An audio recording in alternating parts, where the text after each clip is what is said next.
एवढी दोन सुंदर माणसं बोलल्यानंतर माझ्यासारख्याला उभं केले. मला शेवटी कळालं ती लाईट बंद का केली नाही.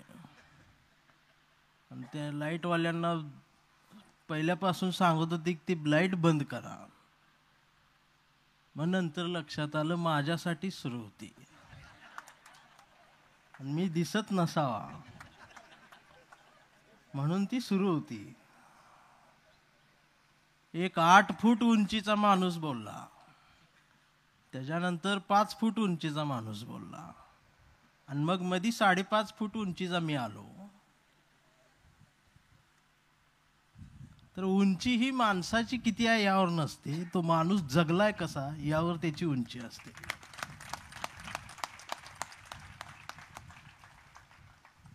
आता पहिल्यांदा साहेबांनी सांगितलं शेवटच्या बेंचवर, तिथंच माझा बीपी लो झाला.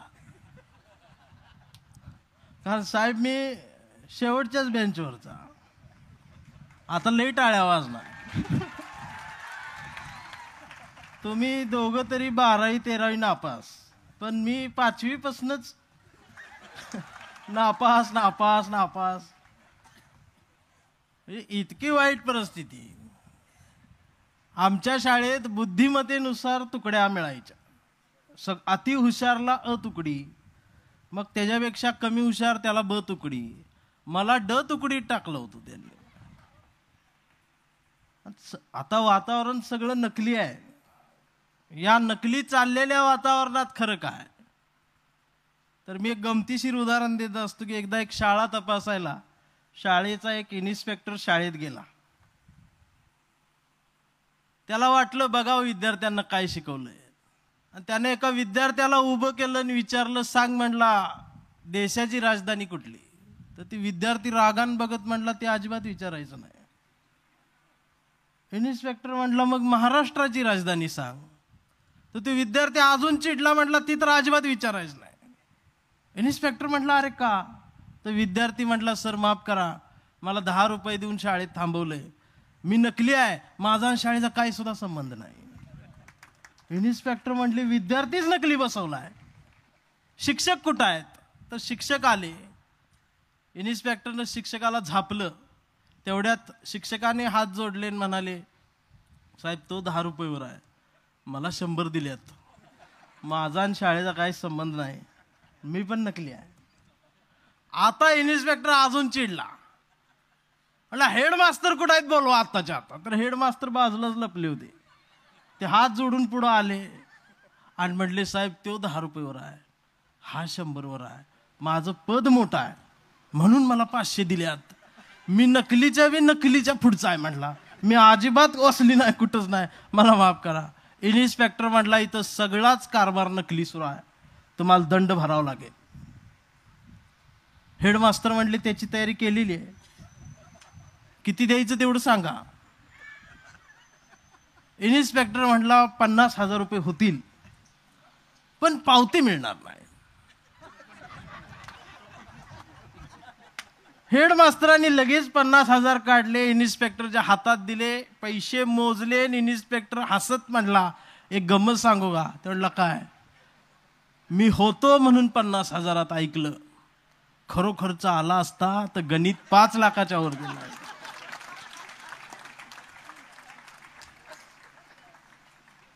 तर हेडमास्टर परत हसले. इन्स्पेक्टर म्हटला तुम्ही का हसले. अजून एक गंमत सांगतो म्हटले, इकडे हा.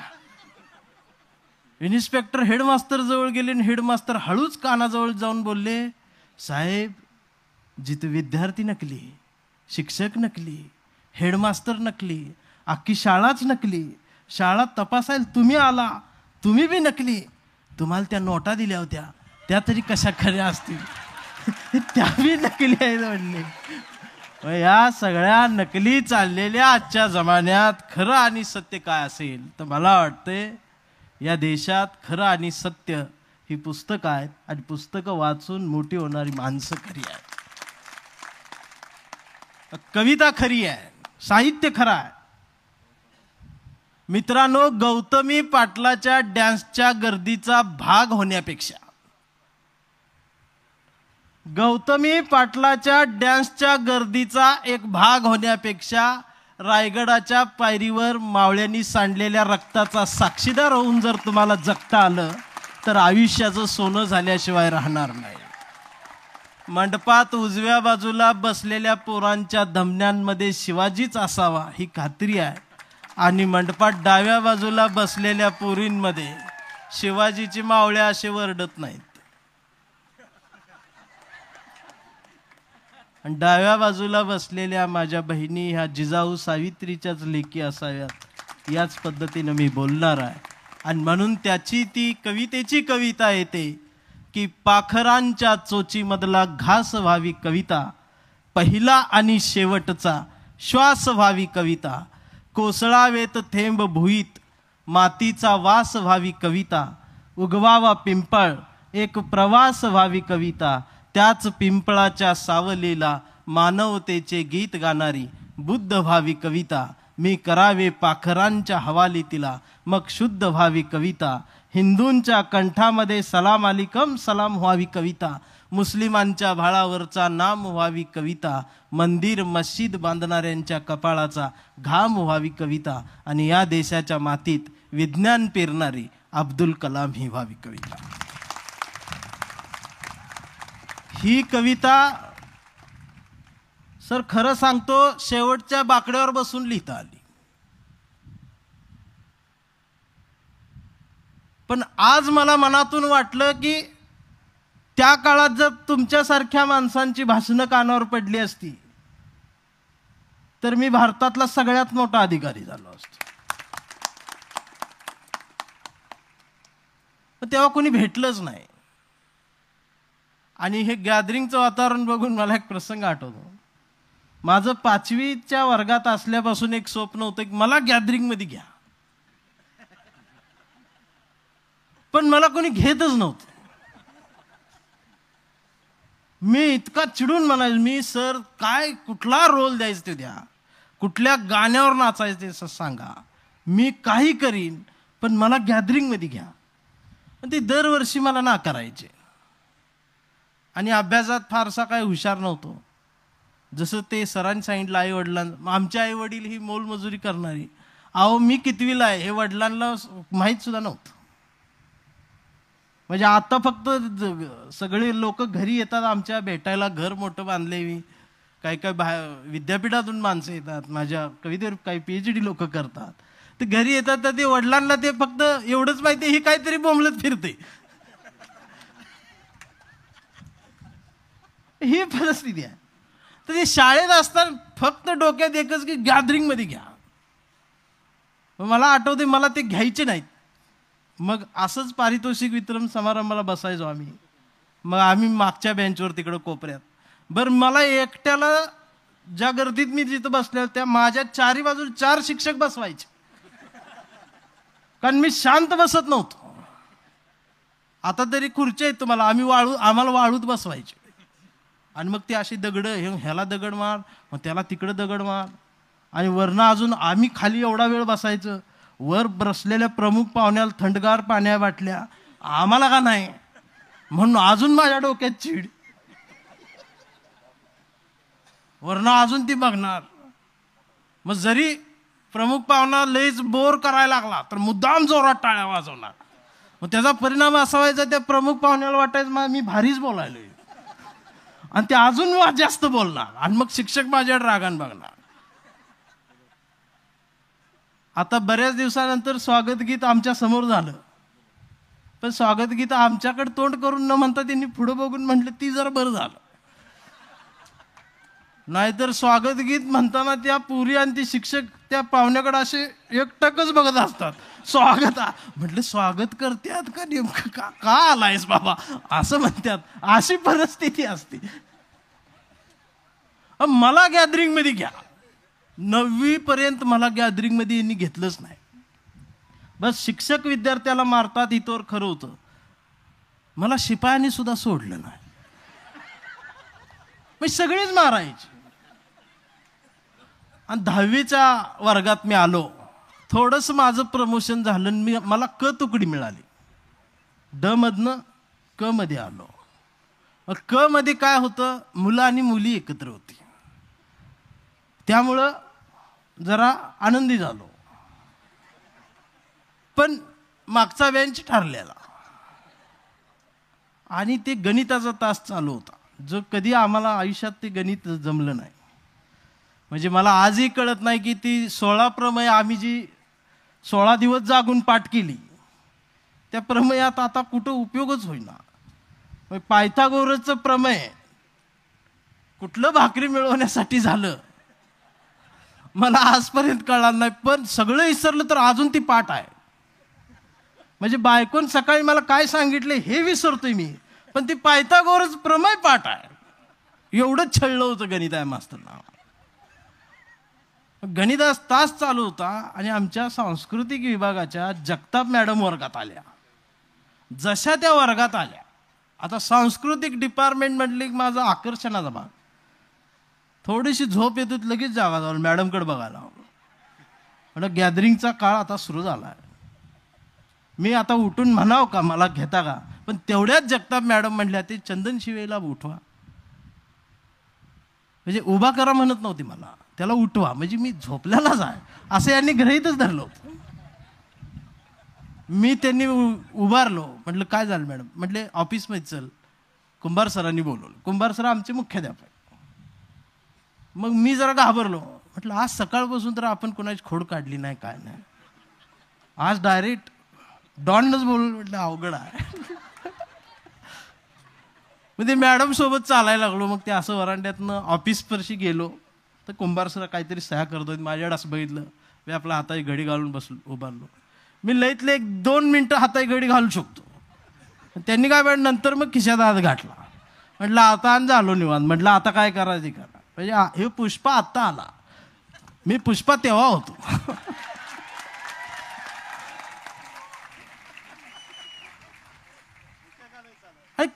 कुंभार सरांनी मग हळूच माझ्या, जगताप मॅडम मात्र खाली मान घालून थांबल्या होत्या. मी त्यांच्याकडे एकटक बघत होतो. मग माझ्या लक्षात आहे ह्यानं सही केल्यावरच हिला पगार मिळणार. त्यावेळी इथं मान खालीच का, आपल्याला काय, हे असा बी मारणार आहे तसा बी मारणार आहे. घाल म्हटलं खिशात काढला. मग माझ्या खिशाकडे बघितलं, तोंडाकडे बघितलं, चष्मा असा खाली घेतला. म्हटले चंदन शिवे. म्हटलं काय सर, तुला गॅदरिंगमध्ये भाग घ्यायचा आहे? अरे म्हटलं 5 वर्ष ज्या प्रश्नाची मी वाट बघायला लागलो. म्हटले सर घ्यायचं आहे. लगेच खिशातनं हात काढून हातच जोडले. म्हटलं सर घ्यायचं आहे भाग, काय करायचं सांगा. तर म्हटले एक रोल आहे यावर्षी. तेवढ्यात जगताप मॅडम म्हटल्या आम्ही एक महाराष्ट्राच्या संपूर्ण संस्कृतीवरती, कोकणी, वराडी, विदर्भ, मराठवाडा, संत साहित्य, पोवाडा, लावणी, ओव्या, अभंग, भारूड, ही सगळं मिळून एक अर्ध्या तासाचं आम्ही असं गाण्यात नाच बसवलेला आहे, नृत्य बसवलेला आहे. म्हणजे महाराष्ट्राचं सगळी संस्कृती त्या गाण्यात आपल्याला दाखवायची आहे. त्यात 40 कलाकार असणार आहे. मग मनात म्हटलं 40 मध्ये आपण कुठंतरी एक ठिपका असणार. पण जगताप मॅडम म्हटल्या चंदन शिवे, अख्ख्या महाराष्ट्राची संस्कृती दाखवायची झाली तर महाराष्ट्राचं जे आराध्य दैवत आहे पांडुरंग म्हणजे विठ्ठल, तर तो विठ्ठल तुला व्हायचा आहे आणि बरोबर मध्ये थांबायचा. काय डान्स वगैरे करायचा नाही, काय नाही. गाणं सुरू झाल्यापासून ते गाणं संपेपर्यंत वीट दिली जाईल म्हणली, विटेवर असा कमरेवर हात ठेवून तू थांबायचंच, तुझा रोल संपला. कुंभार सरांनी माझ्या समोर पहिल्यांदा हात जोडले. म्हटले नाही म्हणू नकोस. म्हटलं का सर? अख्ख्या शाळेत म्हणले विठ्ठल व्हायच्या लायकीचा दुसरा कोणी नाही, तो तूच होऊ शकतो. आणि मी होकार द्यायच्या आधी मी जसं म्हटलं मगाशी, मी त्या काळात पुष्पा होतो. मी लगेच माझा मेंदू फिरला आणि मी म्हटलं सर माझी अट आहे, मी विठ्ठल होईन पण माझी एक अट आहे. ते म्हटले काय अट आहे? म्हटलं 5 वर्ष यांचं सहन केलंय मी आणि आता विठ्ठल व्हायला लागलोय. तर ते म्हटले अट काय सांग. म्हटलं अट मान्य झाली तरच मी विठ्ठल, नाही तर नाही होत म्हटलं. आणि मला माहित होतं माझ्या एवढं काळं नव्हतंच कोण विठ्ठल व्हायचं. आणि मला काही मेकअपची गरज नव्हती, ऑलरेडी तयार होतो मी. मग कुंभार सर म्हटले मान्य आहे सांग. तर म्हटलं सर मी विठ्ठल होणार, गाणं संपेपर्यंत थांबणार, फक्त अट एवढीच आहे की ज्या वेळेला गाणं संपल त्यावेळेला जे राहिलेले सगळे 40 कलाकार आहेत ते जाताना माझ्या पाया पडून जातील, विषय संपला.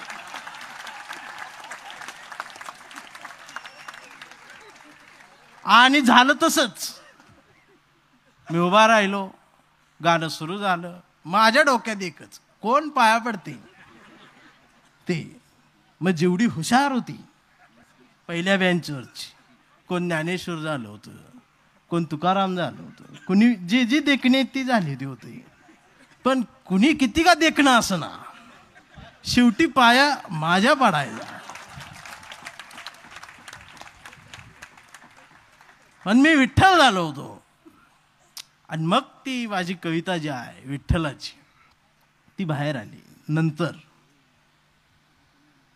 मग त्या कवितेवरती बरेच परिसंवाद झाले, चर्चा झाल्या, वाद झाले, प्रतिवाद झाले, 2-3 केसेसही झाल्या. मग कळालं की शब्दांना माणसांची मनं पेटवता येतात, तर ती बदलता येतात. अगदी मागच्या महिन्यात मी मंदिर मस्जिद तुम्ही म्हणालात तर मी बोललो होतो की गल्लीबोळात आणि गावागावात मंदिर उभी करण्यापेक्षा हा देशच एक सुंदर मंदिर कसा होईल यासाठी काय प्रयत्न करता आले तर बघा. पण तसं होताना दिसत नाही. आणि माझा भाग जो आहे हा दुष्काळी भाग, कवठे मंकाळ तालुका माझा. आमच्या भागात शेतकऱ्यांच्या आत्महत्या काळात फार व्हायच्या. आणि प्रत्येक शेतकऱ्याचं हे आराध्य दैवत हे पहिलं, तो शेतीचं नुकसान झाले की सरकारकडं नंतर, पण आधी विठ्ठलाकडं मागणं मागायचं. जरी नुकसान झालं तर पहिली शिवी ही सरकारला नाही तर विठ्ठलाला यायची. त्यातून ते आत्महत्याग्रस्त शेतकऱ्याची ही कविता आहे, त्याच्या मुलाची, ही पांडुरंगा. की पांडुरंगा आज असं वाटतंय बघ, तुझ्या पायाखालची वीट वडावी खरकन, घालावी तुझ्याच टाळक्यात, करावं रक्त बंबाळ तुला. पण त्या रुक्मिणीकडे पाहून हात उचलत नाही माझा, कालच बापानं आत्महत्या केली. बाबळीच्या फांदीला लटकलेल्या बापाच्या वितभर बाहेर आलेल्या जिभेवर शेवटचं फक्त तुझंच नाव होतं पांडुरंगा. आता पांढऱ्या कपाळाची माय आणि पोट आत गेलेली गाय उघड्या डोळ्यांना बघवत नाही माझ्या. आकांत आणि एकांत काय असतो रे पांड्या, हे कसं सांगू आईला. तू फक्त एकदा गाभारा सोड आणि फिरून ये तासभर पंढरपुरातून. पुन्हा जा रुक्मिणीला विचार, एकांतात कसं वाटलं तुला. बघ कळेल तिचा आकांत आणि एकांत. मग कळेल तिचा आकांत आणि एकांत. उद्यापासून अंगणात रोज एक कावळा येईल, काव काव काव दंगा करील. आई भाकरीचा तुकडा टाकेल आणि बापाची शपथ विठ्ठला, कावळा फक्त पंढरीच्याच दिशेला झेपावे. गळ्यातली माळ काढतो विठ्ठला, पुन्हा पुन्हा बाप आठवायला नको. गळ्यातली माळ काढतो विठ्ठला, पुन्हा पुन्हा बाप आठवायला नको. कारण आईला फार जपून ठेवायचं आहे मला. पुन्हा एकदा हातात नांगर धरून नशीब आजमावावं म्हणतो. तू फक्त एकदा आभाळ फाड पांडुरंगा, तू फक्त एकदा आभाळ फाड. आणि मग बघ पावसाच्या थेंबात थेंबांमधून माझा बापच मातीत सांडेल. आणि मग बघ पावसाच्या थेंबात थेंबांमधून माझा बापच मातीत सांडेल. मग बघ काळ्या, तुला काळ्या मातीत उभारलेला हिरवा पांडुरंग दाखवतो. माझ्या वावरातल्या पंढरीत पाखरं वारकरी होऊन येतील तेव्हा जमलंच तर तू ये विठ्ठला. त्या रुक्मिणीला घेऊन जोडीनं तुझ्यासाठी बांधावर एक वीट ठेवीन विठ्ठला. अरे हेच तर स्वप्न माझा बाप भर उन्हात बघून मेला. अरे हेच तर स्वप्न माझा बाप भर उन्हात बघून मेला. अरे बरं हेच तर ही जी आमच्या जगण्याची कविता आहे ते मला नाही आली प्रेमावर कविता करता. कारण माझ्यावर कोणी प्रेम केलं असेल याचा काय दूरवर कुठं संबंधच नाही. पण तरी माझं लव्ह मॅरेज झालं. मी खरं सांगतो माझी बायको लय सुंदर आहे. मी सगळ्या हिरोईन फिक्या पडतात. मग जगण्याची कविता लिहिली कुणी प्रेमात पडतं. हा अनुभव तिथं आला. आणि सर मी एक नेहमी सांगत असतो, आज सकाळची उदाहरण सांगतो. मी आणि आमचे राठोड सर नाश्ता करताना, ठाकूर सर, ते खवणे वगैरे खाल्लं, आंबोळी खाल्ली. मी महाराष्ट्रावर फिरतोय सर, उद्योजक सर, सगळ्या जगाचे पदार्थ महाराष्ट्रात आहेत, पण महाराष्ट्राचा पदार्थ जगात गेला नाही. म्हणून त्या पद्धतीने काय करता आलं या मुलांसाठी, विद्यार्थ्यांना. मी खरं सांगतो, आत्ताचा जो हा काळ आहे हा मोठं होण्यासाठी, पैसा मिळवण्यासाठी जगातला सगळ्यात सुंदर काळ आहे. ही आज निगेटिव्ह बोलते सगळी. काय होणार आहे, सगळंच अवघड आहे, आता काय संपलं, असं नाही. आता सुरू झालंय सगळं. अखंड जग मोकळं झालंय. आपल्याला जाता येत नाही, आपण तिकडे विचारच करत नाही. मला कधी कधी वाटतं ना की आमच्याही पोरांनी इतकं मोठं व्हावं की आमच्या पण घरावर ईडीची इन्कम टॅक्स धाड पडावी, कुठवर दुसऱ्यांचीच नावं वाचायची. आमच्याही पण आहे, आमचा एखादा उद्योजक असा व्हावा. आम्ही बघतच नाही तिकडे. ठराविक माणसं आहेत, तेवढीच कमवतात, तेवढीच जातात. पण जगणं जे आहे, जगण्याशी प्रामाणिक राहिल्यानंतर काहीतरी आभाळ आपल्यासमोर झुकत असतं, याचा अनुभव आला. मी 10वी नापास. फक्त माझा एक विषय सुटला, भूगोल आणि इतिहास, दोन्ही मिळून 53. 52ला पास होते. मराठीला मला 14 मार्क आहेत, इंग्रजीला 3 मार्क आहेत मला.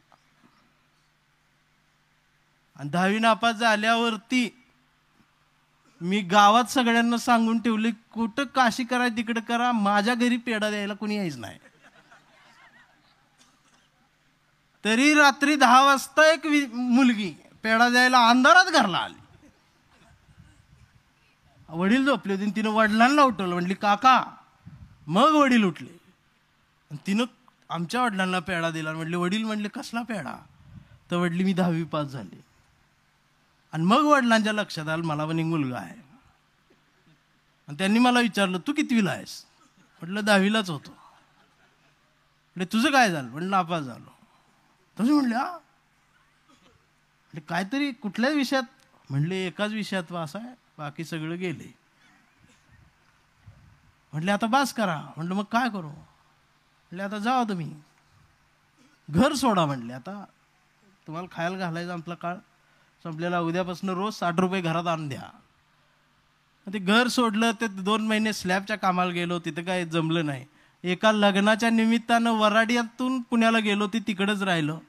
आणि पुण्यात मग त्या काळात तो कायदा सुरू झाला, बाल कामगार. त्यात मी 18 वर्ष पूर्ण नाही बसलो नाही. आणि मग हातगाडीन भाजीपाल्याचा धंदा सुरू केला.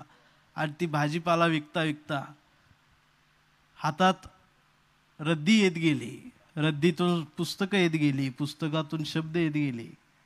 आणि नंतर वाटायला लागलं की शाळेच्या पुस्तकात जे भेटलं नाही ते या पुस्तकांमधून मला रद्दीतून मिळत चाललंय. म्हणजे एकीकडं पोटाची भूक भागवण्यासाठी भाजीपाला विकत होतो आणि मेंदूची भूक भागवण्यासाठी रद्दी शोधत होतो. पुस्तकांचा प्रचंड वाचक आणि आवडीचा मी तो विषय झाला. रात्रभर वाचायला लागलो. शंकरराव खरात, अण्णाभाऊ साठे, ही सगळी माणसं, पु ल देशपांडे, वि स खांडेकर, सावरकर, म्हणजे जे जे वाचायला मिळेल ते वाचत गेलो. मग माझ्या लक्षात यायला लागलं की 100 पुस्तक वाचल्यानंतर एखादी ओळ लिहिता येते. पण त्याच्यानंतर आधी मला हे कळलं होतं की एक माणूस वाचल्यानंतर 1000 पुस्तकं सुद्धा लिहिता येतात. माणसं वाचायला शिकलं पाहिजे. आणि हल्लीची परिस्थिती, समाज वाचत असताना माझ्या लक्षात येत चाललंय, भारतातला भारत हरवलाय. या देशात मला सकाळी सकाळी 2 देश दिसतात. एक देश जो आहे तो रात्रीचा खाल्लेला गुलाबजाम, रात्रीच खाल्लेले मासे, रात्रीच खाल्लेलं आरबट चरबट तेलकट, त्यामुळं वाढलेलं त्याचं वजन, मग त्याचा शुगर, BP, आणि ते वजन कमी करायला तो सकाळी मॉर्निंग वॉकला आलाय, रनिंगसाठी, वॉकिंगसाठी. तो एक देश आहे. म्हणजे तो एक असा देश आहे, त्याला हसवावं लागत नाही, तो कृत्रिम हसायला लागला. आपण जर मुंबईत बघितला तर त्या गार्डनमध्ये एक जण येतो, असे 60-70 जण असतात, ते कुठला योग आहे मला माहीत नाही, हात वरून हा हा हा हा करून हसत असतात. तर मी त्याला म्हटलं हे काय, तर म्हटलं हसण्यामुळे आयुष्य वाढतं म्हणून यांना मी हसवतोय. तर ते नकली हसत होते आणि त्यांना बघून जे आम्ही रोडवर नेत आम्हाला खरोखर हसू येत होतं.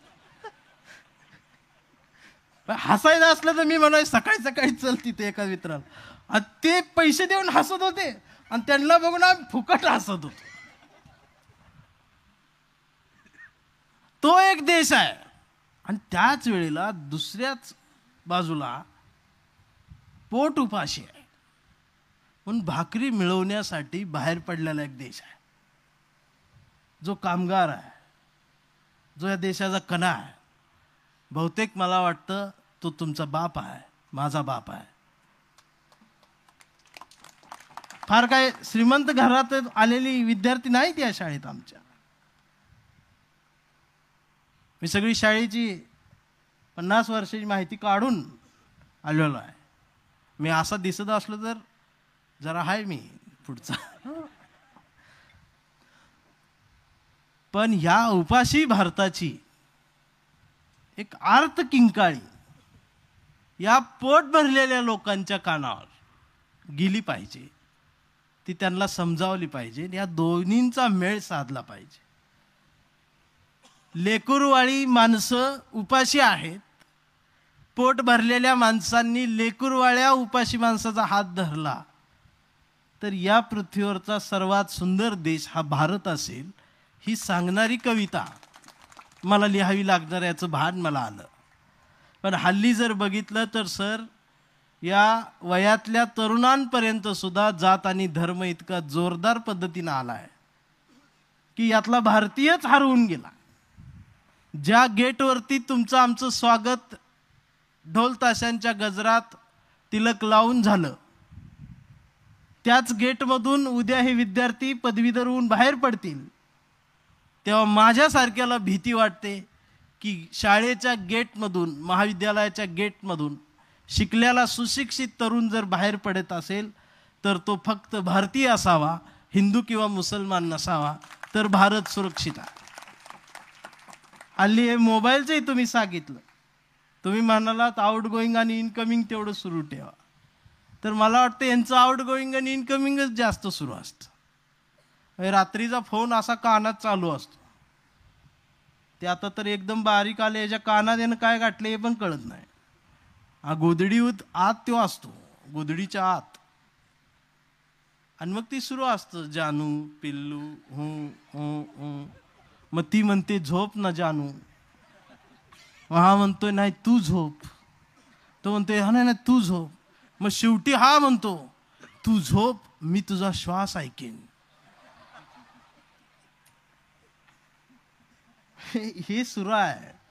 आणि हाच जेव्हा सकाळी जागा होतो तेव्हा ती झोपलेली असते. हा जरा जागा झाला मग ती उठेपर्यंत काय म्हणजे कायचे धंदे. हा बघ एक तर त्याची जात शोधतो, मग त्या पद्धतीने त्याच्या ग्रुपमध्ये जातो, त्या ग्रुपवर मेसेज पडलेला असतो, असा भगवा झेंडा असतो, त्यात लिहिलेलं असतं शुभ शिव सकाळ. मग याला वाटतं आपली सकाळ झाली, म्हणजे शिवाजी महाराज येणार, उठा फक्त आपली सकाळ झाली. हे दुसऱ्यानं बघितलं, ते म्हणला त्यांची झाली, आपली पण झाली पाहिजे. मग त्यानं 11 वाजता अशी सकाळ काढली, निळा झेंडा आला, शुभ भीम सकाळ. याची पिल्लू आहे, त्याची पिल्लू आहे, ते पिल्लू झोपलेली आहे, तोवर यांचा कारभार सुरू आहे. मग भीम सकाळ, शिव सकाळ, भीम सकाळ, शिव सकाळ, हे 12-1 वाजेपर्यंत सुरू आहे. मग बाप आई म्हटला काहीतरी खा बाबा, मग यानं काय चहा पाव, ते पण बिस्किटावरच हल्ली जगतात, ते खाल्लं. मग पिल्लूचा मिस कॉल आला की मग ह्यो काय, ह्यो ग्रुपमधनं सगळं बांध, हा मग ह्यो दिवसभर तिकडंच. या सकाळ कुठनं आल्या. हृदयात जरी ती असली तरी इथं मात्र तो कट्टर झाला आहे. वेंदूत. याचं करायचं काय पुढं? ही येणाऱ्या कितीतरी दंगलींची पेरणी आहे की काय असं वाटायला. तुम्ही मगाशी म्हणाला एकीकडे दंगलकार आहेत आणि एकीकडे दंगल अडवणारे आहेत. तर सर, मी दंगल होऊच नाही यासाठी शब्दांची दंगल कशी पेरता यावी हे बघत असतो. म्हणून त्या कविता येतात खास जातीयवादासाठी की सारे धर्मग्रंथ वाचले, सारे धर्मग्रंथ वाचले, पान चाळताना फक्त एवढीच चूक झाली, बोटाला जिभेवर न्यावं लागलं. ही सारे धर्मग्रंथ वाचले, पान चाळताना फक्त एवढीच चूक झाली, बोटाला जिभेवर न्यावं लागलं. मी धर्मालाच थुक्का लावला आणि माणूस झालो. ही परवा घर रंगवताना रंगांचीच फार भीती वाटली. लोक हरामी घराचा रंग बघून माणसाची जात ठरवतात, म्हणून मी अख्खं घरच पांढरं शुभ्र केलं. मी जातीलाच चुना लावला आणि मी माणसात आलो. हे मला वाटते तुम्ही याच्या पुढं जाऊन काहीतरी करता आलं पाहिजे. पण आपल्यातली आतली एक वेदना आहे, ती मला जाणवली. आपण सगळेजण या मातीवर फार प्रेम करत असतो. या देशावर प्रत्येकाचं जितकं प्रेम आहे एवढं प्रेम पृथ्वीवरच्या कुठल्याच देशात कुठल्याच त्या देशवासियाचं नाही जेवढं भारतीयाचं भारतावर आहे. पण ते प्रेम हल्ली दिसना झालं, त्यावर थोडीशी माती पडली. कारण तुम्ही गटातटात विभागलं चालू. म्हणजे 26 जानेवारी 15 ऑगस्टला जो उत्साह आमच्या वेळेला असायचा तो आता दिसेना. हे उठतातच 9ला. आपण पहाटेच उठायचो, त्या तांब्यात कोळसे टाकून इस्त्री, खाकी पॅन्ट, खाकी पांढरा शर्ट, 7ला झेंडा उंच, आम्ही 5:30ला तिथं. ती फकी टाकायची, हे करायचं, घोषणा द्यायच्या. बरं, आता मी अनेक मुंबई पुण्यासारख्या शहरात जातो, कधी कधी पिक्चरला जातो बायकोला घेऊन, मुलांना घेऊन. तर पिक्चरला बसल्यानंतर राष्ट्रगीत सुरू होत, अजून पण थिएटरमध्ये. तर राष्ट्रगीत संपलं की सगळे असे ग बसतात. असा खणखणीत आवाज येतच नाही, भारत माता. मग ते कुठं गेलं गाबडं? ते असं असतं ना एखादं येडं ओरडणार, काय ना मल्टिप्लेक्स शांत अशी मडी बसली बसते. तसं कोण बसले मग मीच ओरडतो. तेवढ्यात बारीक जय म्हणते. असं वाटतं आगच लागावं या थिएटर. वाईट वाटतं ना. आमचा काळ, आताचा काळ. मी 2 महिन्यापूर्वी सर कुवेतला गेलो. मला बाहेर पण बोलवतात. आता माझ्यासारख्याला का बोलवतात त्यांना. बरं, नुसतं बोलवलं नाही, त्यांनी त्यांच्या पत्रिकेवर प्रमुख आकर्षण म्हणून मला टाकलं होतं. पण एवढे मला कळतंय की चांगलं ऐकणारी लोक जास्त आहेत नाचगाणी बघण्यांपेक्षा. कारण मी गौतमी पाटीलपेक्षा जास्त बुकिंग आहे. रोज कुठं तरी आहे मी. मला ऐकणारे लोक आहेत ना, काहीतरी चांगलं ऐकणारे लोक जास्त आहेत, म्हणून मी जास्त बुकिंग आहे. मी कुवेतला गेलो. कार्यक्रम वगैरे झाल्यावर मला फिरायला नेत होते. 2 गाड्या होत्या, 2 ती अरबी अधिकारी सोबत होते, आमची ती ट्रान्सलेटर एक होता. ते मला समुद्र वगैरे दाखवत होते, काचेच्या उंच इमारती दाखवत होते. मला काय फोटोची सवय वगैरे नाही. मी आपलं गप बघत होतो. ते म्हणायची इथं फोटो काढू. म्हणून नाही, ठीक आहे चला. पण झाड कुठंच दिसत नव्हतं आणि मला असं भीती वाटायला लागली. झाड नाही दिसले की अवघड होतं आमचं. पण असं वाळवंटात नाही एका त्या रोडनं जाताना असं बाजूला एक झाड लांब दिसलं. मी म्हटलं गाड्या थांबवा. गाड्या थांबवल्या, मी उतरलो. म्हटली एवढ्या वाळवंटात ही झाड जरा ओळखीच वाटायला लागलंय. आणि मी जवळ गेलो हळूच. ते अधिकारी पण आले, अरबी अधिकारी. त्याच्या हातात ती गन, ती बघूनच मी अर्धा हे झालो होतो. त्या जेव्हा गेलो जवळ तर ती बाभळीचं झाड होतं, जे आमच्या दुष्काळी भागात बाभळीचे काटवना आम्ही मोठे झालो. आम्ही डोळ्यातनं पाणीच आलं.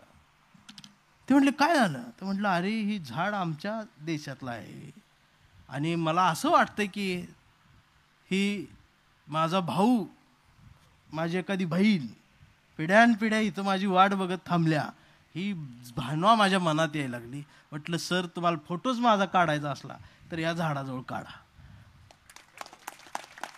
तेवढ्यात ते फोटो काढायला मी उभारलो, तेवढ्यात तो आरबी अधिकारी त्याला म्हणला इथं फोटो काढायला परमिशन नाही. म्हटलं इथं येऊन जर फोटो नाही काढायचा तर काय करायचं. मग मी पुष्पा म्हटलं जीव गेला तरी चालेल पण फोटो इथंच काढायला. ते 15-20 मिनिटं भांडण चाललं. आता मला जे मध्ये नेऊन मला कार्यक्रमाला घेऊन गेली ती त्यांची परिस्थिती अवघड झाली. ह्याला का बोलवलं आम्ही, ह्यानं कार्यक्रम चांगला केला, कविता चांगल्या, ही असलं का. शेवटी तो आरबी अधिकारी म्हटला इथंच का फोटो काढायचा आहे त्याचं कारण पाहिजे. आणि आमच्या तेलाच्या खाली वगैरे आहेत म्हणला, इथं ते सद्दामनं हल्ला केलेला एरिया वगैरे इथले फोटो आम्ही काढू देत नाही. मी म्हटलं तुझं काय का असं ना, मला फक्त झाड दिसावं एवढा तरी फोटो पाहिजे, मी बाकी कुठं काढलेलं नाही. मग तो विनय म्हणून आमचा विनय कुलकर्णी होता, त्याला म्हटलं विनय दादा त्याला एवढं सांगा. तो म्हटलं आता काय सांगू, तो चिडलाय, गोळीच मारायची बाकी राहिलाय. म्हटलं त्याला सांगा की 4 दिवस झाले इथं आलोय, ओळखीच कोण दिसत नव्हतं, आणि हे झाड दिसलं तर असं मला वाटलं की माझा भाऊ भेटला, माझी बहीण भेटली, पिढ्यानपिढ्या माझं कोणीतरी इथं वाट बघत बसले याची जाणीव झाली, असं फक्त समजावून सांगा. तर त्याला म्हटलं जरा रंगवून सांगा. तर त्यानं जरा अजून रंगवून सांगितलं आणि तो आरबी अधिकारी दोन्ही रडायला लागले. ते म्हटलं काय झालं. तर ते आरबी अधिकारी म्हटले आम्ही पहिला माणूस बघितला, आम्ही कधीच या झाडाकडे लक्ष दिलं नाही, पण या झाडाला भावाच्या आणि बहिणीची उपमा देणारा फक्त भारतातलाच माणूस असू शकतो याची जाणीव झाली. देशाला आईची उपमा देणारा एकमेव नागरिक हा भारतीय आहे. पण भारतीय तो देशाला आई म्हणतोय, पण तो खरंच भारतीय आहे का ही तपासायची आज गरज निर्माण झाली. म्हणून त्या पद्धतीने ती कविता आहे. माझी कविता ही काय अशी वेगळी नाही. प्रेम कविता तर माझ्याकडनं अपेक्षाच करू नका. माझी बायको मला कधी कधी म्हणते चंदन शिवे लय बोंबलत फिरताय, एवढं कविता करताय, माझ्यावर एखादी प्रेम कविता लिहा. तर मी तिला म्हणत असतो तुझ्यावर लिहायची आहे प्रेम कविता. अगं तुझ्यावर नुसती कविता लिहायची नाही, तुझ्यासोबत पावसात पतंग उडवायचा आहे मला, असं म्हणतो. तेव्हा ती अशी वर अशी कौतुकान बघते, पण मलाच माहीत असतं पावसात पतंग नाही उडत, तो फाटतच असतो. कवी लय वाईट. कवीची प्रेयसी होणं जितकं सुंदर त्याहून वाईट त्याची बायको होणं. कवी जर भारी बोलला तर त्याला तेच वाटतं. नभात तारे हसले, ती पोरगी हसले तर खरंच चांदण्या हसत असंच दिसतं तिला. कवी जो म्हणाल ती प्रेयसीला दिसत असतं. पण जेव्हा भाकरीच प्रश्न येतो त्यावेळेला कवीचं काही चालत नाही. आणि मला त्या माझ्यावर ती शॉर्ट फिल्म बनवली जागतिक दर्जाची. का त्यांना जागतिक दर्जाचा वाटलो माझं मलाच माहीत नाही. ते टाटा फिल्म इन्स्टिट्यूटवाले 15 दिवस कॅमेरे घेऊन माझ्या संग इकडं तिकडं. बायको वैतागली, म्हटली काय ती एकदाच द्या यांना. म्हटलं आता त्यांना जसं लागते तसं ती घेणार. आणि त्याचं ज्यावेळेला ते स्क्रीनिंग प्ले होतं मुंबईला बोरिवलीला, त्यावेळेला मला बोलवलं आणि मला प्रश्न विचारला चंदनशिवी तुमची कविता काय व्याख्या कराल. मला खरंच प्रश्न पडला. माझ्या कवितेची मी व्याख्या कधीच केली नाही आणि आपसूक मी व्याख्या करून गेलो की माझा महिन्याचा पगार होतो तेव्हा माझी बायको तिच्या सुंदर हस्ताक्षरात किराणा मालाची यादी लिहिते. ती यादीच माझ्यासाठी जगातली सर्वात सुंदर कविता असते. त्या सुंदर कवितेची खरीखुरी समीक्षा फक्त आणि फक्त तो हरामखोर दुकानदारच करतो. तो एक एक शब्द खोडत जातो, पुढे आकडा वाढत जातो आणि कविता तुकड्या तुकड्याने पिशवीत भरत जातो. आयुष्यभर माहीत नाही, पण महिनाभर कविता आम्हाला पुरून उरते. महिनाभर कविता आम्हाला पुरून उरते. यातून एकडंच एवढंच सांगायचं आहे की तुम्ही जे जगता हीच तुमची कविता असते. आणि इथं मंडपात बसलेला प्रत्येक माणूस हा कवी आहे. फक्त त्यानं त्याचं जगणं लिहिता त्याला आलं पाहिजे. आणि सर जसे म्हटले की कलेक्टर व्हा, डॉक्टर व्हा, इंजिनियर व्हा, मी तर म्हणेल तुम्हाला जी व्हायच ती व्हा. फक्त आनंदानं जगायला शिका, आनंदासाठी जगू नका. आणखीन एक महत्त्वाचं, या देशातला सगळ्यात मोठा प्रश्न आता वृद्धाश्रम बिनकामाची वाढायला लागले आणि शिकलेल्या पोरांचेच वडील तिथं आहेत. माझ्या वडिलांचे आता अजून तरी सकाळपासून मिस कॉल नाहीत, नाही पडला एक दोन आहेत. आता हाय म्हणून मी उचलत नाही, पण जोपर्यंत उचलत नाही तोपर्यंत अण्णा फोन करणार. आणि मागच्या महिन्यात पुण्याला एक महत्त्वाची मीटिंग बसली होती, स्क्रीन समोर होती, वडिलांचा फोन येत होता मला. 3 वेळा बसलो, चौथ्यांदा मला नाही राहवलं. IAS अधिकारी समोर मी फोन उचलला, कानाला लावलं, सगळ्याला हातानं असं केलं, सगळी शांत. मी उचलला, म्हटलं बोला अण्णा. म्हटलं जेवलास का? म्हटलं जेवलो. म्हटलं कुठं आहेस? म्हटलं पुण्यात आहे. म्हटलं का? म्हटलं अरे पुण्यात ते खडकीला जा. म्हटलं मग तिथनं काय? तिथनं म्हटले ते बोंबील आणि खारा मासा मला चांगला आवडतो, तेवढा घेऊन ये. मग ते शांत असल्यामुळं ऐकू जात होतं सगळ्यांना. ओके म्हटलं. फोन ठेवला, परत 2 मिनिटांनी फोन आला, परत उचलला, सगळ्याला शांत केलं. म्हटलं बोला अण्णा. ते म्हटले अरे ते साऊथ आफ्रिकेबरोबर भारताची मॅच कधी आहे? मी म्हटलं आज 2:30 वाजता आहे. परत फोन ठेवला, परत मीटिंग सुरू झाली, परत 10 मिनिटांनी परत अण्णांचा फोन आला, परत सगळ्याला थांबवलं. बरं, ही मीटिंग माझ्या फायद्यासाठी सुरू आहे, ही लोक वेळ काढून आल्यात, मी थांबवलं. परत फोन घेतला, म्हटलं बोला अण्णा. म्हटली TV लावून बघतोय, ती रिचार्ज संपले, आधी रिचार्ज टाक. परत रिचार्ज टाकला, म्हणला टाकलं, ठेवलं. परत 6व्या वेळा फोन आला, म्हटले मला चॅनेलचा नंबर सांग. चॅनेल नंबर सांगितला. म्हटलं आता चॅनेल बदलायचं नाही, इकडं फोन करायचं नाही, मी नंतर फोन करतो. 7 वेळा वडिलाचा फोन झाला. ही बाकी सगळी रागावली माझ्यावर, 7-8 जण, सगळे क्लास 1 उद्योजक, अधिकारी, 2 डॉक्टर. मीटिंग कशी तरी संपली, पण डिस्टर्ब झालं होतं त्यांना, आणि मी नॉर्मल होतो. आणि ज्यावेळेस चहा पाणी बिस्किट खायला लागलो, त्यावेळेला नाडकर्णी सर म्हणून होते, PWD खात्याचे, जे मला माझ्या कार्यक्रमात स्पॉन्सर होते मेन. ते म्हटले एक सांगू का? म्हटलं काय? तू जरा आता सुधर, हे जरा व्यवस्थित राहायला शिक, सूट बूट कोट घालायला शिक, दुसऱ्या देशात पण जातोस, आणि म्हटले कुठला फोन कुठं घ्यायचा हे पण जरा अक्कल येऊ दे तुला. म्हटलं काय झालं सर? काय म्हटले वडिलाचाच तुझ्या फोन होता, संध्याकाळी केला असतास ना, आणि काय काम तुझ्या वडिलाचं? तर खारा मासा आण, बोंबील आण, TVचा रिचार्ज मार, नाहीतर हे आण. त्यांचं सगळं ऐकून घेतलं, आणि मी एकच वाक्य म्हणलं, सर वडील आहेत म्हणून त्यांचा फोन येतोय.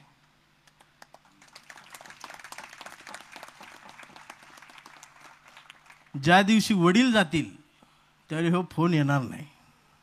मग किती जरी वाट बघितली तरी त्या नंबरवरनं बापाचा फोन नाही येणार. आता येतोय ना फोन बापाचा, तर तो घेतला पाहिजे. दुनिया थांबते थोडा वेळ, दुनियेला थांबवता आलं पाहिजे. आई वडिलांपेक्षा दुसरं काही महत्वाचं नाही. मोठं व्हा, आई वडील भाऊ बहीण माती जपा. आणि जाता जाता मी माझ्या बहिणींना एक गोष्ट सांगणार आहे आणि एक कविता घेऊन थांबणार आहे. जरा वैचारिक कविता आहेत, त्यामुळे त्या तुमच्या मेंदूला शॉट देत नाही. पण माझं या बहिणींच्या पुरींच्या बाबतीत एक स्वप्न आहे सर. मला सख्या 4 बहिणी, म्हणजे 4 वेळा मी मुराळी होऊन रडलोय. म्हणजे मंडपातून बहीण जाताना हुंदके देऊन रडणारा भाऊ हा आमच्याच पिढीत आला. आता नाहीत रडत आहे, आता हे रील बनवते, आणि तिला रडताना पण असे सांगतात हळूच रड, अशी इमोशनल हो, तिकडं दाजीकडं बघ, इकडं बघ, आणि ती रील ते हे नाही. म्हणजे किती, मी तरी फार दिवस झालं ती अशी सुंदर अंत्ययात्रा बघितली नाही, हंबरडा फोडणारी. माणूस मेल्यावर जशी आपल्या काळात बायका रडायच्या, आता कोण रडत नाही, आता शांत असते सगळे. म्हणजे तेही गेलं. माझा 4 बहिणी, 4 वेळा मी रडलो. 4 बहिणींचं एक दुःख मात्र माझ्या मनाला अजूनही टोचतं. आता मी सांगेल की प्रेम कुणावर करायचं.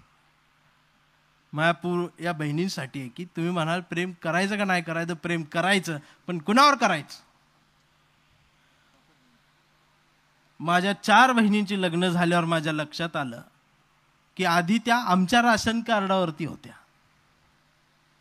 आणि नंतर त्या राशन कार्डावरती गेल्या. आधी त्या आमच्या घरात होत्या, नंतर त्या त्यांच्या घरात गेल्या. म्हणजे तिकडे गेल्यानंतर थोडीशी भांडणं झाली तर तिला म्हणायचे तू आमच्यात मिक्स होऊ शकत नाहीस, तू तुझ्या घरी जा. त्यावेळेला ती बहीण आमच्या घरी यायची. 4 दिवस राहिल्यावर आमची आजी तिला म्हणायची की हे तुझं घर नाही, तुझं घर आता ती. मग तिकडची माणसं म्हणायची ही तुझं घर नाही, आमची माणसं म्हणायची ही तुझं घर नाही, आणि मला प्रश्न पडायचा की माझ्या बहिणीचं घर कुठलं. म्हणजे तुमचं घरच नाही, आमची घरं आहेत. मी सांगतो आता प्रेम कुणावर कराय. माझी तुम्हाला विनंती आहे पोरींनो, की काय व्हायचं ते व्हा आयुष्यात, पण सगळ्यात आधी काय करायचं असेल तर तुम्ही सगळ्यात आधी स्वतःच घर घ्या. हे तुमचं ध्येय असलं पाहिजे. एकीला नाही जमलं दोघीत एक घ्या, दोघीला नाही जमलं चौघींचा बचत गट काढा, बिशी लावा, पण चौघीत एक फ्लॅट घ्या, रत्नागिरीत घ्या, कणकवलीत घ्या, घेऊन ठेवा, त्याला कुलूप लावा, त्याची चावी पर्समध्ये ठेवा. आणि उद्या जर कोणी म्हटलंच ही तुझं घर नाही तर लगेच म्हणायचं ओके. मग त्या पर्समध्ये हात घालायचा, त्यातनं ती चावी काढायची. मग प्रेम कुणावर करायचं? त्या चावीवर करायचं. आपल्या आपल्या दारात यायचं, आपली दारावर पाठी असली पाहिजे. ही ज्यावेळेला घडल त्यावेळेला पुरी आमच्या मोठ्या झाल्या. आणि एक कायम वेदना आहे की आमची पोरगी डॉक्टर झाली, MBBS झाली, इंजिनियर झाली, वकील झाली, प्रोफेसर झाली, जी काय यशस्वी व्हायची ती होऊ दे झाली, तरी एक ना एक दिवस तिला साडी नेसून हॉलमध्ये बसवतात. अशी ती गाडी येते भरून, नवरदेव येतो, त्यात एक म्हातार माणूस आणलेला असतं, पै पाहुणे असं कूळ काढायला. ते असं विचारतं, त्याचा पहिला प्रश्न असतो आमच्या पोरीला नाव, आमची पोरगी नाव सांगते. दुसरा प्रश्न असतो शिक्षण, आणि तिसरा प्रश्न तिच्या नशिबी आहे स्वयंपाक येतो का. आणि आम्ही सांगून ठेवलेला असते होयच म्हणायचं. नाही येत तिला, ती बी रीलवर अडकल्या ना, ती तरी कुठं शानी आहे अजून, ती नाहीच म्हणते, ती होय म्हणते येतो. आणि मग लग्न होतं आणि घेऊन जातात. ही परिस्थिती आता महाराष्ट्रातली या देशातली बदलली पाहिजे. ती तुम्ही बदलवा. एक दिवस आमच्या पुरी एवढ्या सक्सेस झाल्या पाहिजेत, एवढ्या सक्सेस झाल्या पाहिजेत की आमची पोरगी म्हणली पाहिजे पप्पा पहिला पगार झालाय, व्यवस्थित झालंय, चला मुलगा बघायला जाऊ. आणि मग पप्पा मागं बसेल, वाटलं तर मलाही बोलवा, नितीन दादा तू बी ये, बघायला जायचं आहे, मी येईल, गाडीतून जाईल. मग आपण हॉलमध्ये बसू, येऊ दे ना यांना सरबत घेऊन. असं चिडलेत माझ्यावरली. खरं सांगू, ज्यावेळेला तुम्ही सरबत घेऊन ताटमानेन जाल त्यावेळेला खऱ्या अर्थानं तुम्ही शिवाजी जगलेला असाल, खऱ्या अर्थानं तुम्ही ज्योतिबा जगलेला असाल. आणि मग आमची पोरगी त्याला विचारेल वय काय, शिक्षण काय, कुठं नोकरी, किती पगार, आई वडिलांना सांभाळतोस का, दात दाखव, काय ड्रिंक वगैरे व्यसन, सगळा इंटरव्ह्यू घेऊन पोरगी आम्हाला म्हणेल की पप्पा this candidate is selected or not selected. जागेवर फैसला आमच्या पोरी देतील.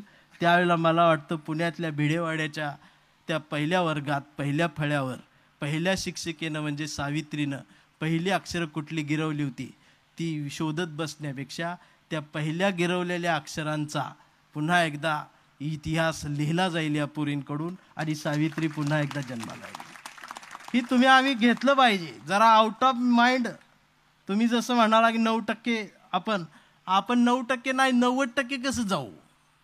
ह्यो मेंदू आहे ना एकदाच मिळाला आहे, त्याच्या पद्धतीने जाऊया, त्या पद्धतीने जाऊया. मला माहीत आहे तुम्ही आता वारं घालायला आहे स्वतःला, आणि मलाही थांबणं गरजेचं आहे. किती बोलावं, कसं बोलावं यापेक्षा कुठं थांबावं हे ज्या वक्त्याला कळतं तोच वक्ता मनात घर करून राहतो. आणि माझ्यासारखा माणूस जास्त वेळ समोर नसावा, आणि जरी तो असला तरी तो मनोरंजन करणारा असावा, ही एक हे झालंय. पण हल्लीच्या पोरांचा आयडॉल सुरेश चव्हाण आहे, गुलीगत धोका, तो बिग बॉस मध्ये जातो. हे पिढी किती बदलते हे आम्हाला माहित होतं, पण पिढी एवढी बिघडते हे धोक्याचं आहे. बरं तुम्ही आम्ही शाळेत किती चांगले उपक्रम केले तरी संध्याकाळी बिग बॉस बघणार ना घरी जाऊन. आज या मंडपात यांचे पालक पाहिजे होते, पण ते पालक नाहीत. पालक येऊ शकत नाहीत आपले सर, कारण आम्ही सगळे बहुजनांची पोर आहेत. ही पालक सगळे आता कामाला आहेत रानात, कोण इकडं आहे, कोण पोटासाठी आहे. ते पण त्यांच्या मनात एवढंच आहे, माझं पोरग शाळेला गेले, माझं पोरग कॉलेजला गेले. ह्याच्या मनात पाहिजे ना माझा बाप कामाला गेलाय. आणि ज्या पोरांच्या मनात राहतं माझा बाप कामाला गेलाय, त्यांचा आयडॉल हा कलाम असतो, त्यांचा आयडॉल आमचे सर असतील, त्यांचा आयडॉल कोथिंबिरे सर असू शकतात. आणि जी पोरं बाप वय म्हातारं गेला कामाला, त्याचा आयडॉल सूरज चव्हाण असतो. तुमचा आयडॉल कसा आहे त्यावर तुमचं व्यक्तिमत्व असतं. त्यामुळं आयडॉल बदला, विचार तरी करा. मी इतकी परिस्थिती, परवा एक मुंबईला एका शाळेत ते BP वगैरे तपासणारे डॉक्टर गेले 5-6 आणि त्यांनी सगळ्या विद्यार्थ्यांना एकत्रित केलं आणि BP तपासला आणि त्यांचे मोबाईल काढून घेतले आणि 3 तासांनी BP बघितला तर त्यातली 3 सिरियस झाली होती. एवढं हादरलं होतं हे. याच्याशिवाय नाही जगू शकत. मोबाईल त्यांचं कशाला, आपली अवस्था ती आहे, आपली पण. दुपारी चुकून जरी त्याचा व्हिडिओ बघून जर त्याचा डाटा संपलाच 1.5 GB तर अक्षरशः भीक मागितल्यासारखी ते हॉटस्पॉट मागतात. दे ना दे ना दे ना. आणि ते एखादं देत त्याला त्याचा पासवर्ड आहे घे ना म्हणून. इतकी भयानक परिस्थिती आहे. हा ताळमेळ साधायचा कसा? सर खरं सांगतो सानप सर, यासाठी या देशात फक्त एकच वास्तू आता शिल्लक राहिलेली आहे आणि एकच घटक त्याच्यावरती जबाबदारी आहे, ती म्हणजे शाळा आणि शिक्षक. या 2 घटकांशिवाय या देशाला पर्याय नाही. आणि या 2 घटकांचीच अवस्था इतकी वाईट आहे की काय होणार कळत नाही. प्रश्न कधी कधी पडतो, सगळ्या पक्षांची सरकार येऊन गेली, अनेक मंत्री खासदार, मी हे मंत्र्यांसमोर सुद्धा बोलतो, मी गेल्या 10 वर्षात फक्त आणि फक्त 20 मिनिटं शिक्षणावर बोलणारा मंत्री, फक्त आणि फक्त शिक्षणावर बोलणारा आमदार खासदार या देशात बघितलाच नाही. मला मंत्रीपद का मिळालं नाही म्हणून 15 तास बोलणारे आमदार बघितले, पण शिक्षणावरती बोलणारा मंत्री, बरं त्याला मंत्रीपद जर दिलंच त्या खात्याचं तर त्या खात्याबद्दल त्याला 3 मिनिटं बोलता येत नाही. ही अवस्था आहे. ही बदललं पाहिजे. कुणाकडे जायचं? त्यामुळं शेवटचा एकच पर्याय राहतो, ती म्हणजे शाळा आणि शिक्षक. या देश हा महाराष्ट्र घडवला तो शिक्षकांनीच घडवला. या महाराष्ट्रात आईचं स्थान पुरुषाने मिळवलं. जगातली इतकी महान संस्कृती ही महाराष्ट्राची आहे.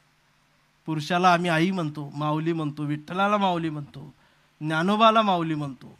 म्हणजे एक देवाला माऊली म्हटलंय, दुसरं ज्ञानोबाला माऊली म्हटलंय, तिसरं तुकोबाला माऊली म्हणलंय, म्हणजे 2 कवीला माऊली म्हणले देवानंतर, आणि 4थ्यांदा माऊलीचा दर्जा हा शिक्षकाला मिळालाय. साने गुरुजींना आम्ही माऊली म्हटलंय. त्यानंतर माऊली कुणालाही गेलं नाही. कुठल्या मुख्यमंत्र्याला माऊली म्हणून शब्द नाही वापरू शकत कुठे. हे तुम्ही आम्ही समजून घेतलं पाहिजे. माणसावर प्रेम केलं पाहिजे. हिंदू मुस्लिम दंगलीचा विषय निघाला आणि ती कविता घेतली तरच सानप सर म्हणतील ज्याच्यासाठी बोलवलो ती करा, बाकीच बरोबर दे. दंगल जे आहे, दंगल अनेक घरं उद्ध्वस्त करते, अनेक ठिकाणी वाद पेरत राहते. माझी काळात दंगल झाली मिरजेला, आम्ही लहान होतो तेव्हा, की इयत्ता 7वीच्या वर्गात असताना शोएब माझा मित्र होता. घराजवळ घर होतं, काळजाला उघडं दार होतं. त्याची आई माझी आम्मी, माझा बाबा त्याचा आब्बा रोज ये जा करायचा कालवणाचा डब्बा. तो दिवस आठवतो अजूनही स्पष्ट. त्याचा हात माझ्या हातात, माझा हात त्याच्या हातात, पाठीवर दप्तर. आम्ही शाळेत निघालो तेव्हा दुकानं धडाधड बंद झाली आणि चौकातून कोणीतरी रक्त बंबाळ डोक्याने धावत पळत सुटलं. दंगल झाली, दंगल झाली, दंगल झाली. आम्ही घाबरून एका टपरीआड दडलो तेव्हा बघितलं माणसं माणसांना कापत होती, एकमेकांची जात तापत होती. तेवढ्यात शाळेचं गेट बंद होताना दिसलं. तसा शोयब्या आनंदानं उड्या मारत बोल्या, काल्या ये दंगल इतनी अच्छी भी होती है क्या? दंगल ने तो कमाल कर दिया. देखना स्कूल का गेट ही बंद कर दिया. छुट्टी मिली है, चलना वड्या में जाके मच्छी पकडेंगे. आम्ही धावत पळत ओढ्याकाठी आलो तेव्हा ओढ्याचं पाणी लालभडक झालेलं. लालभडक झालेल्या पाण्यात पाणावलेल्या डोळ्यांनी पाहत शोयब्या हुंदक्या देत बोल्या, काल्या ये दंगल इतनी गंदी भी होती है क्या? ये दंगल दंगल क्या होता है? मी म्हणालो, शोएब तुमची माणसं आम्हाला मारतात, आमची माणसं तुम्हाला मारतात. शोयब्या बोल्या, फिर आज आपण दंगल दंगल खेलेंगे. तू तेरे आदमीला, मी माझी माणसं आणतो. आणि त्याचा हुसेन आला, मोहम्मद आला, रफी आला, माझा गणेश आला, राम आला, लखन आला. आणि सुरू झाली त्या उन्हाळ माळावर दंगल. तिकडनं दगड इकडं, इकडनं दगड तिकडं. ते रक्त बंबाळ, आम्ही रक्त बंबाळ. ते कोसळले, आम्ही कोसळलो. तेव्हा जवळ येत माझ्या डोक्यावर झालेल्या जखमेवर हात फिरवत शोयब्या मला मिठीत घेत पुन्हा रडत रडत बोल्या, काल्या लग्या क्या? ये दंगल गंदी होती है, वापिस खेलने का नहीं. मैं म्हणालो, शाम को घर पे आ जा. आईने पुरणपोळी बनवली है. तो म्हणाला, तूही ये, आम्ही को बिर्याणी बनाने को बोलता है. आम्ही घरी आलो तेव्हा टीव्हीवर बातम्या दंगलीच्या. देशात कोणाची तरी सत्ता हादरली होती. विरोधक आक्रमक होत होते. जखमींची संख्या समजत नव्हती, मरणाऱ्यांची संख्या कळत नव्हती. आणि गंमत म्हणजे अंगणात टाकलेल्या पलंगावर त्याचा आब्बा आणि माझा बाबा दोघात एक चिलीम ओढत बसले होते. आता 25 वर्ष झाली त्या दंगलीला. माझी मिशी सकट दाढी वाढली, त्याची मिशी विनाच दाढी वाढली. म्हणजे त्यालाही माहीत नाही मिशी का काढायची, दाढीच का ठेवायची. मलाही माहीत नाही दाढीच का ठेवायची, गंध का लावायचा. माझ्या कपाळी अष्टगंध असतो गोल, त्याच्या डोक्यावर पांढरी टोपी गोल. तो मशिदीतून बाहेर येतो, मी मंदिरातून बाहेर येतो. पण एकमेकांकडे बघून फक्त आता ओळखीचंच हसतो आम्ही. पण एकमेकांकडे बघून फक्त आता ओळखीचंच हसतो आम्ही. परवा सहज त्याच्या दुकानात मटण आणायला गेलो तेव्हा शोयब्या दिसला सुरीला धार लावताना आणि पायाखाली बोकड धरलेला. आणि मला आठवले ते बालपण, आठवली ती दोस्ती, आठवली ती रक्तरंजित दंगल. आणि मी सहज त्याला चिडवत बोललो की अबे शोयब्या, भूल गया क्या वो बचपन, भूल गया क्या वो दोस्ती, भूल गया क्या वो दंगल. तो साला अभी बड़ा आदमी हो गया. तसा शोयब्या पुन्हा डोळ्यात पाणावला आणि हुंदक्या देत बोल्या, काल्या बडे हम नहीं, साला ये धर्म बडा हो गया. असं म्हणत त्यानं बोकडाच्या नरड्यावर सुरी कचकन फिरवली. ते जात नसलेलं बोकड तडफडून मरत होतं. ते तडफडून मरताना कुठला धर्म निभावत होतं हे राम जाने, अल्लाह जाने, राम जाने, अल्लाह जाने, राम जाने, अल्लाह जाने. मित्रो, माणूस म्हणून जगा, भारतीय म्हणून जगा. भारतातच विविधतेने नटलेल्या परंपरेतच सौख्य सामावलं आहे. ही पाठ झालेली प्रतिज्ञा ती कशी जगता आली पाहिजे यावरती लक्ष केंद्रित करणारी शाळा इतकी पवित्र शाळा आहे. सगळ्या शाळेच्या भिंती या जाती आणि धर्माच्या पलीकडे जाऊन शाळा शिकवतील, अक्षरं गिरवतील. ह्या विश्वासानंच माझ्यासारखा कवी लिहू शकतो. ज्या दिवशी शाळेच्या फळ्यावर धर्माची गाथा लिहिली जाईल त्या दिवशी आमच्यासारख्या कवीने या देशात उपयोग होणार नाही. मी त्या दिवशी खरोखर माझ्या लेखणीसहित माझी आत्महत्या करून टाकीन. कारण माझा शेवटचा विश्वास ह्या शाळेवरती आणि शिक्षकांवरती आहे. तरच आम्ही कवी म्हणून जगू शकतो, तरच आमच्या कविता तुम्हाला ऐकू शकतो. मानवतावादी विचारांची कविता ही माणसाला ऐकवण्यासाठी आमच्या पाठीशी देवमाणसाची गरज असते. मित्रांनो, आकाश का कोसळत नाही असं जर कोणी तुम्हाला विचारलं तर सांगत जा, आमच्या शिक्षकांसारखे अदृश्य खांब कुठंतरी समाजात उभे आहेत, म्हणून आकाश तरलेला आहे, नाहीतर ते केव्हाच कोसळलं असतं आणि दुनिया नष्ट झाली असती. माणसानं माणसावर प्रेम करावं म्हणून कविता घेऊन थांबणार आहे की अरे यावं त्या चार्ली चॅप्लिननं माझ्याकडं, धरावा त्याच्या हसऱ्या दुःखाचा कागद माझ्यासमोर, म्हणावं मला नितीन लिही ना माझ्या मुक्या जगण्याची एखादी बोलकी कविता, तू माणसांवर प्रेम करणारा कवी आहेस. मी कविता लिहायला सुरुवात करावी तेवढ्यात हिटलरने तिथं यावं आणि सांगावं मला नितीन घे ना माझं रक्त, त्या रक्तानं लिहिना कविता जर्मनीच्या साम्राज्यवादावर, आणि मी कोंडून मारलेल्या श्वासांवर तुझी माणसाची कविता वाचून कदाचित ते मला माफ करतील मित्रा. आणि मी लिहावी कविता तेवढ्यात समुद्रातून हातात मीठ घेऊन लादेननं तिथं यावं, आणि मी हसत हसत त्या मिठाची सुद्धा साखर बनवून द्यावी त्याला, आणि लादेननं म्हणावं मला नितीन दे ना तुझा थोडासा तुकाराम, काश्मीरच्या बर्फात पेरावा म्हणतो, आणावी म्हणतो हिरवी वारी पंढरीला, आणि मी द्यावा त्याचाच त्याला पैगंबर, आणि मी द्यावा त्याचाच त्याला पैगंबर, आणि सांगावं लादेन की या देशात पैगंबर पेरला की तुकारामच उगवत असतो म्हणून. यावं त्या डोनाल्डने, यावं त्या पुतीनने, यावं त्या युद्ध करणाऱ्या सर्वांनीच. मी सांगेन सर्वांना तिसरं महायुद्ध विसरा, माझी कविता नेहमी आडवी येईल. आणि तुम्ही या सगळ्यांनी एकदा माझ्याकडं तुमच्या मेंदूतला इतिहासच एकदाचा जाळून टाकावा म्हणतो, आणि तुम्हाला दाखवा म्हणतो हा सुंदर भूगोल जो तुम्हाला आणि आम्हाला येणाऱ्या पिढ्यांसाठी जपून ठेवायचा. जास्त इतिहास उकरत गेलात की भूगोल बिघडण्याची भीती असते, म्हणून जे फायद्याचं आहे तेवढंच इतिहासातून घेत चला. त्यात जास्त रमला की येणाऱ्या पिढ्यांचं नुकसान आहे. आणि म्हणून वातावरण बघून जगण्यासाठी देश बदलणाऱ्या पाखरांनी सांगा कुणाची गाणी गायची. म्हणजे मी आता जातोय तर विजा पासपोर्ट ह्याला काय अडचणी आहेत. मी पृथ्वीवर माणूस म्हणून जन्माला आलोय, पण मला भारताच्या बाहेर जाताना किती प्रोसेस आहे. पण एखादा बगळा एखादा कावळा असं म्हणतो का ए थांब बांगलादेश आलं, ए थांब पाकिस्तान सुरू झालं, तो असा अलगत बॉर्डर क्रॉस करतो. पण बॉर्डर क्रॉस करणं ही स्वप्नात सुद्धा आम्ही बघू शकत नाही. 1 इंच जरी अंगठ्याचं नख पुढे गेली धाड दिशी गोळी घातली जाते. माणसंच मारतात आम्हाला.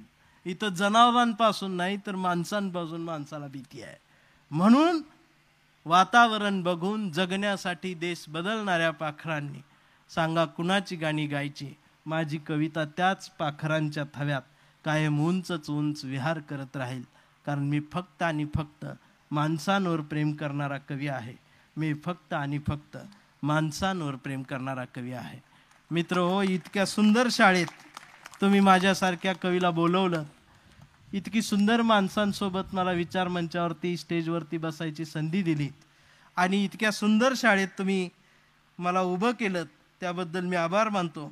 सर जास्त वेळ घेणार नाही, पण एक तांबे नावाचे 75 वर्षाचे गृहस्थ जे माझ्या कवितेचे चाहते आहेत, परवा मी रत्नागिरीत काल त्यांना भेटलो तेव्हा मी त्यांना सांगितलं मी खारेपाटणच्या एका शाळेत चाललो. तर म्हटले शाळेचं नाव काय, तर मी शाळेचं नाव सांगितलं. तर म्हटले मी त्याच शाळेचा माजी विद्यार्थी आहे. तर त्यांचं वय 75 होतं. मी त्यांना म्हटलं माझी विद्यार्थी मेळावा पण आहे, तुम्ही उद्या आला तरी आपण ते बेडवरती आहेत. तर ते कवी होते आणि त्यांनी त्यांच्या डायरीत या शाळेविषयी 1972ला कविता लिहिली होती. ती कविता ते मला म्हणाले की तुम्ही जर गेलात तर माझ्या शाळेत माझी कविता तुम्ही ऐकून दाखवा. तर तांबे सरांची कविता आहे की माझी शाळा रम्य डोंगरी कुशीत सुंदर, शेठ नवीनचंद्र महपतलाल विद्येचं मंदिर, कला अभ्यास शारीरिक शिक्षणाचं जेथे मिलन होतं आणि त्रिवेणी संगमाचं पावित्र्य येतं.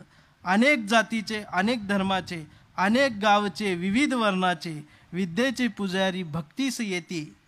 तीर्थ संगमाचे घेऊन ओंजळी हर्षभराने गाती आणि नाचती.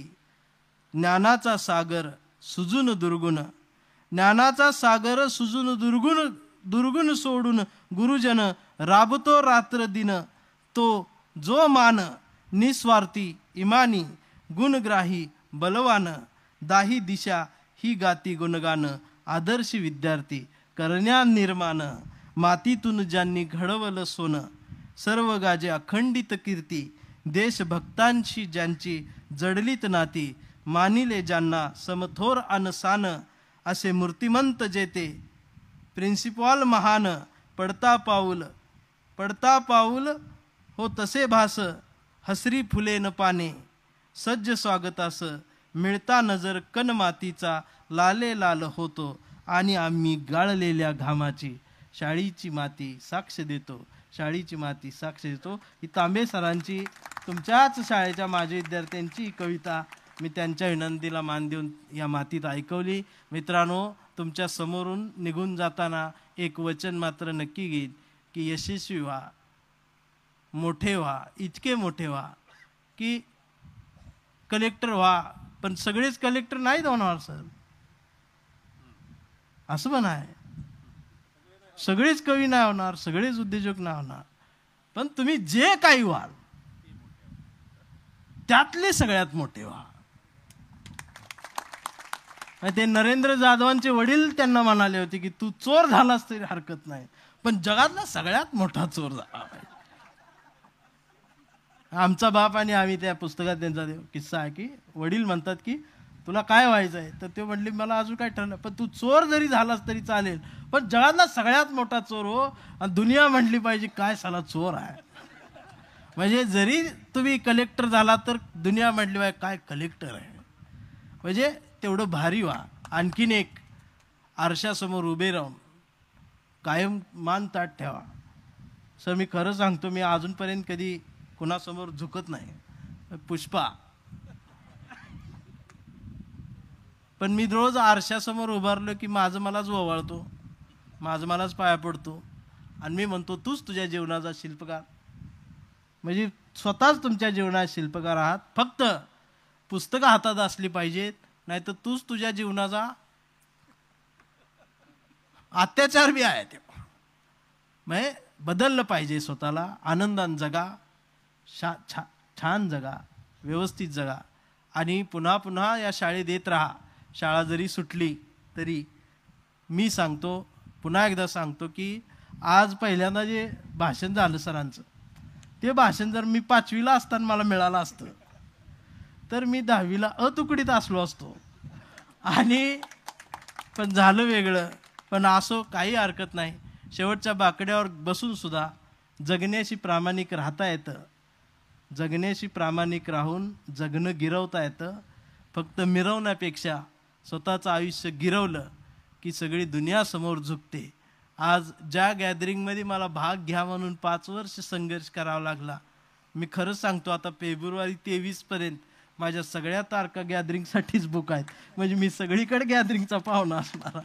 आणि पण मी स्टेजवर नसणार आहे, तर त्या मागच्या गर्दीत कुठंतरी मी स्वतःला बघत असणार आहे. जाता जाता या मातीचे तुमचे आभार काही मानणार नाही, पण बराच वेळ तुमच्या वयातली विद्यार्थी इतका कस लावून थांबू शकतात एवढ्या उन्हात, एवढ्या घामात, एवढ्या उकाड्यात. त्यावेळेला कळतं एक तर यांची भीती तुम्हाला आहे सरांची, किंवा यानंतर या मंडपात विशेष काहीतरी असणार आहे, किंवा माझ्यासारखं आकर्षण तुमच्या मनाला भावलेलं असावं असं मला वाटतं. आणि शेवटचंच ते खरं आहे. हे आभार काय मानणार नाही, पण आभारांचे भार कशाला, हे सत्कारांचे हार कशाला. मनात एक घरटं बांधूया या शाळेचं, त्या घरट्याला दार कशाला. झुळझुळत्या शाळेच्या झऱ्याला आपल्या घामाचं पाणी देत राहूया. मिनमिनत्या शाळेच्या दिव्याला आपल्याही ज्ञानाचा उजेड देत राहूया. आणि जोपर्यंत ही शाळा, हे शिक्षक आपल्याला साथ घालत राहतील, त्यांना प्रतिसाद देत राहूया. एवढंच बोलून जिभेला लगाम देऊन फटका देऊन थांबतो. धन्यवाद. पुन्हा भेटूया.